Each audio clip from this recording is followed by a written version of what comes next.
Hi, welcome to the podcast, Leslie. We're really happy to have you here. It's good to see you. Good afternoon. Thank you. See, Wingo is the president of Sanders Wingo, a strategic communications firm that connects change making brands with game changing minds. The TEDx speaker and active local board member, Leslie has honed her skills in addressing unacknowledgeable issues, navigating challenging situations. She is also working on a book while enjoying her favorite pastimes, baking bread, yum, cooking meats, and lifting heavy weights. However, her top priority is raising her two young coworkers, aged 13 and 9. Welcome again. Thank you for Thank you. being here. So Thank we'll you for get having me. Oh, it's my pleasure. We'll get started with Sanders and Wingo. Where have you been and where are you going? Yeah, it's a great question. Sanders Wingo, we started as a small agency in El Paso, Texas in 1958. Since then, we've grown to be a really big agency and then we got really small. It's just very much the nature of agency businesses. But I think COVID gave us an opportunity to work with talent all over the United States. So while we do have a physical address in El Paso, we have offices here in Austin, Texas as well. We also have this wonderful opportunity to work with people in Chicago right now. We're working with people in New York. We've worked with people in Los Angeles, Houston, all over, New York. But think where we're going now is how do we adjust as people to being some of us are remote, some of us are in person. How do we make sure that we stay connected? Because I think in this world of social media and everything being on Zoom, it can be very difficult for people to stay connected with one another. And what we're trying to encourage in our office is how do we remain human and encourage people to pick up the phone or pick up some kind of device where you can talk to the other person so we can have meaningful conversations. Great. As an HR consultant, I deal with communications as a huge factor in a lot of these organizations and the problems with it or lack of it. How culture impacts everything we do at Sanders Wingo. So explain to me about your culture. Yeah, I think culture is so fascinating, especially for those of us in marketing and communication. And I think I want to talk about it in a couple of different areas. One, like the culture in which we live in, and then also culture, like work culture. So when we look at culture and in the worlds that we live in, right? I read this quote, and I may be stumbling on it a little bit, but it's from a gentleman, a professor, and his name was Dr. Toll. He said, "Culture is not something that's made up; it's something that evolves, which is human, right? It's beautifully human." I think Exactly. culture is so fascinating. I was talking with my oldest coworker, the 13-year-old, and I was driving, so she was texting for me. And she said, in this text that she was responding to, she said, "Do I need to use punctuation?" I'm like, "Yes, you have to use punctuation." Because that's what I learned. You use punctuation when you're sending people messages. In her culture of a 13-year-old, punctuation is now seen as yelling, right? So it's something, punctuation for her, it's yelling. Text messages are informal, so they don't need punctuation. I think it's very strange and weird. But if this is how people are communicating with each other, then that's something that we need to pay attention to. And so when I think about marketing and communications and I think about the different cultures and the places that we're trying to get our messages to, it's important for us to understand the people and their stories and their background and what they're dealing with so we can talk to them effectively and not talk at them because we want to tell stories. But I believe that when you tell great stories, people remember the things. Right. I also think great storytellers make people feel something. And if we're not understanding their culture, then we are missing the mark. And I've talked about this before. I'm not sure if it was with you at a different time, but there's this interesting brand called the NFL. And there was an interesting woman who came into the NFL because she started dating one of the players, and that would be Taylor Swift. I think she was the best gift the NFL could have received in the last couple of years because she brought her whole brand into it and introduced different people into that sport and into that culture of American football. Now, from a business perspective, when we talk about culture, we talk about at our companies, we want people to show up as they are, who they are. We want them to bring their whole selves to work. And Right. culture evolves, not made, it's just what it is. I fully get that people have personal lives and then they also have work lives and they have family lives. And sometimes life gets in the way of work. But what I do want is that in our business because we want to understand people. What are some of the gaps that we have in telling our stories and how do we improve those stories? And it's the people within our company that make us better because they can help us think through what some of those complications could be. For example, I don't speak Spanish, but over 50% of my workforce does, or the employees within the company. And if we try to do something in English that does not translate to Spanish, they are always the first to call us out saying, you can't do that. Or we used to have a gentleman who worked with us who was in a wheelchair.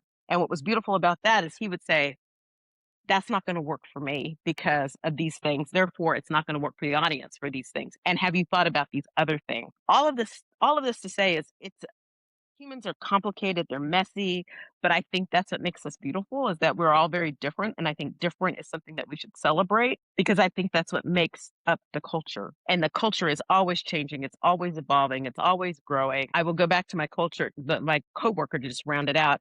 Over the summer, she's going to have lunch and learns, as I told her, where we work on punctuation because how is she going to go to college if she can't figure out where the period goes? Anyway, I think it's an interesting time to be a parent. Another other aspect of your coworker is probably spelling is optional that I've learned from a different level of culture. ITE is light. Or just this culture of using emojis to show emotion. And I was warned that I was going to start seeing them in resumes. I haven't seen that, but I do see it in Slack where you can add an emoji now so you're communicating with feeling, not just with words. And so this is the evolution that we are experiencing. I'm curious to see where it goes with AI, but it is definitely it's an exciting time. And we ask AI to put emojis in our articles that we write and different things like that. Is it really our emotion if the machine is putting it in? I never even thought about it having the emojis, having the AI add the emojis, but I am going to play with that later this Yes, afternoon on just some to of see what I my get. LinkedIn posts, I do that, and I'm like, "Is this real?" Because I didn't really put it in. Okay, well, let's go back to soft skills. They're a big deal. See, with all this tech around us, how do you see soft skills going forward? I had breakfast with a friend of mine, and we were talking about changing her life is requiring that she add her family onto her insurance plan. So part of that, so she was inquiring, well, how do I do that with her company? And they said, go into the AI platform and it will tell you all these things. She goes into the AI platform, she does all the things, and then the AI asks her for her social security numbers, her husband, and her children. And she's like, I'm not doing that. And so now, and I don't blame her. I mean, we're all worried about our information being protected, and especially at what can the AI see, what can it see? All of this to say, ask, well, who do I call? How do I voice my concern and complaint if there's no one there to talk to? Share all of that because I think what's missing is that we want things to be efficient and fast and quick.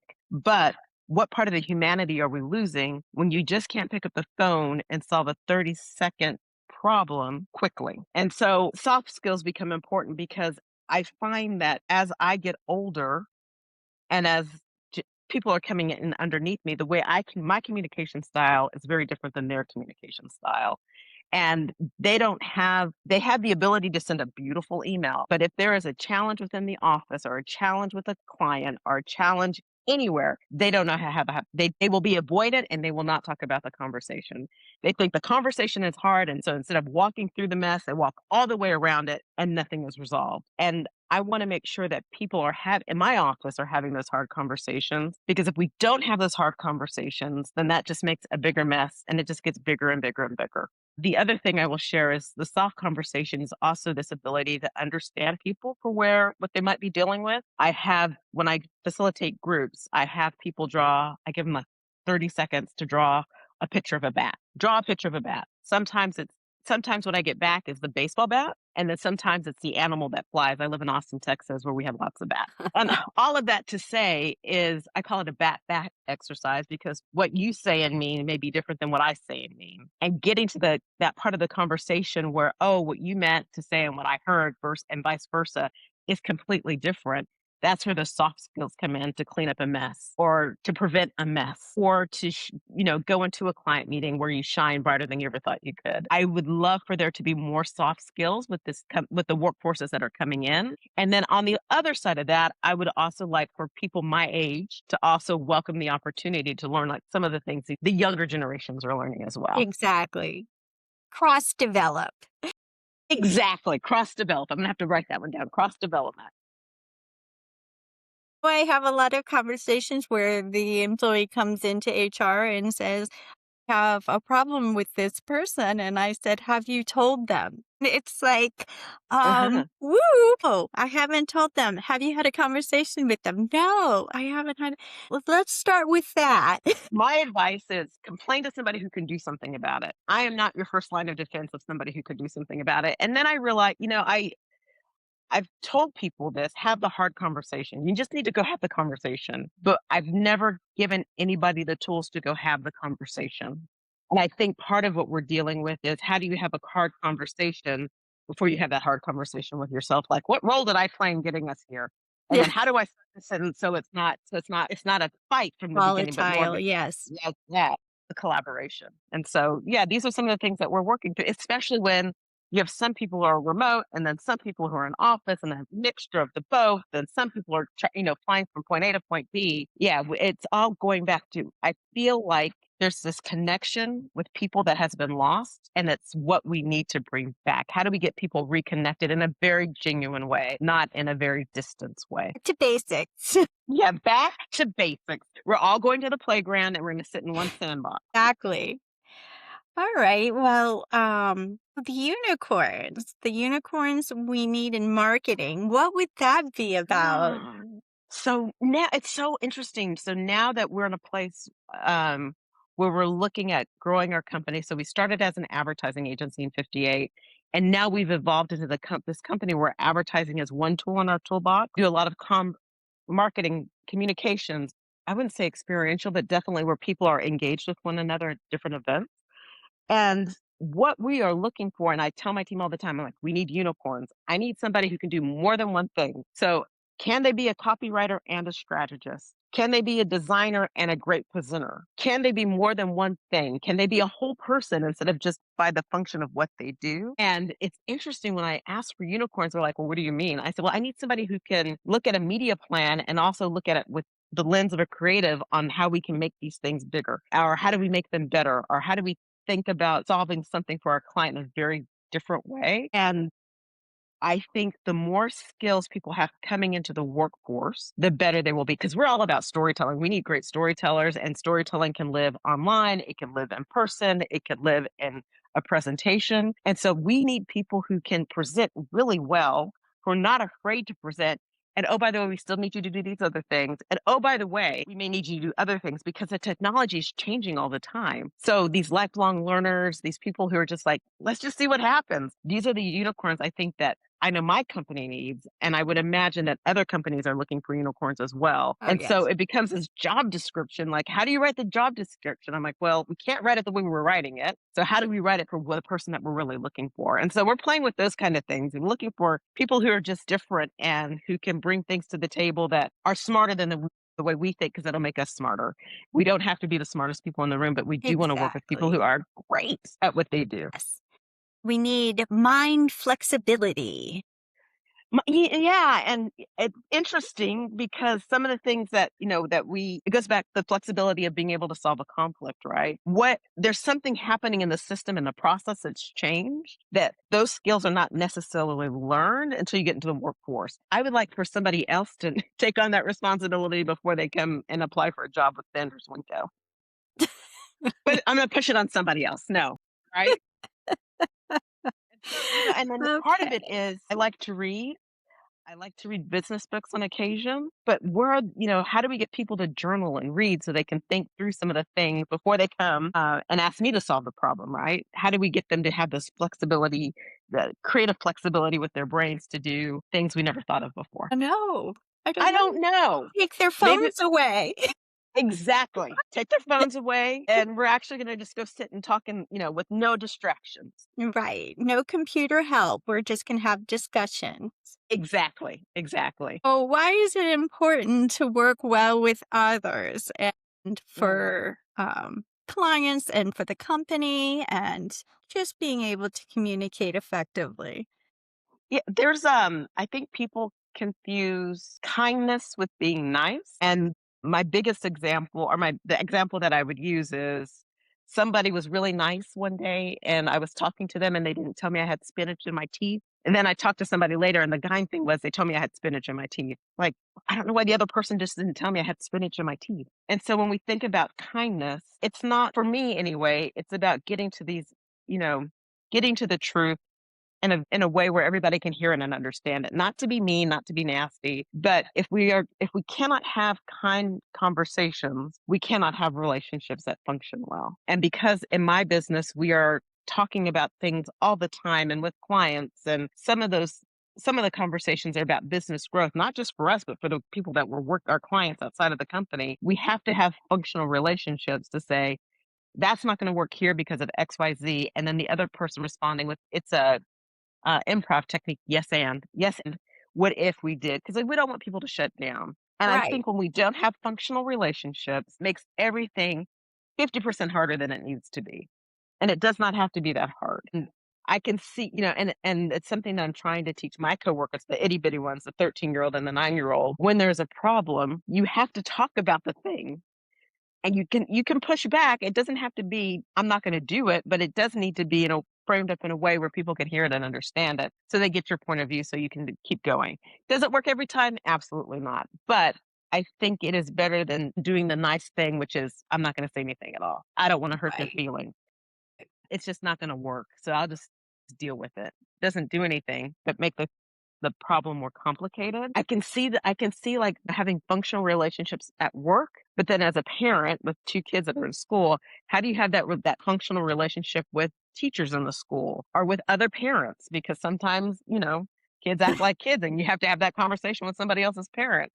Um, and that list goes on, especially when, life changes unexpectedly. And it's important not only for at work, but I think also in our personal lives. Especially at work. If you don't have those visible conversations, you'll never build trust in the organization. So, Mhm. so important to be able to communicate and visibility and say what you mean and mean what you say and all of Mhm. those their expressions, so to speak, but be open and kind. Like Yeah. The stakes are so high in this crazy world that we live in. I have to be able to trust you to go into a meeting to do the thing that we talked about or have my back should something go wrong. And I think trust is back to those goes back to those soft skills that we were talking about earlier. If exactly. you don't have somebody's trust, you don't have anything. And so, No.